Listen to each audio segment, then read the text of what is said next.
Papa, wat ben je nou aan het doen? De winkel is open.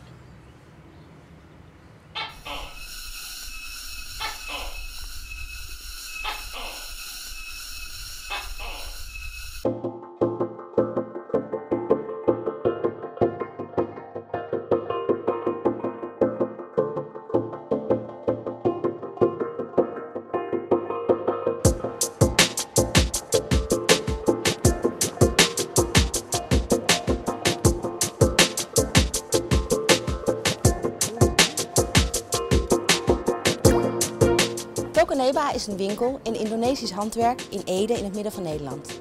De collectie is een van de grootste van het land en bestaat uit vele artikelen, bestaande uit kleine snuisterijen, sieraden, grote boeddhabeelden, meubels, fonteinen.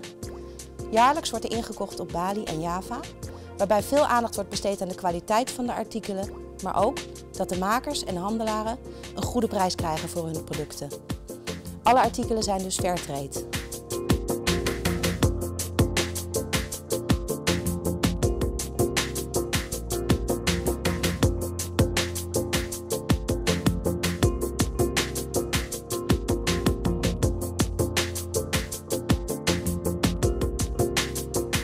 Daarnaast gaat de opbrengst van de verkopen van de spullen in Tokoneba naar de kinderprojecten in Indonesië. Met uw aankoop heeft u dus niet alleen een leuk cadeau voor uzelf of voor een ander, maar helpt u ook de makers en handelaren en ondersteunt u onderwijsprojecten voor kansarme kinderen in Indonesië. En voor meer informatie kunt u terecht op de website www.tokoneba.nl. Tokoneba, voor u, voor een ander.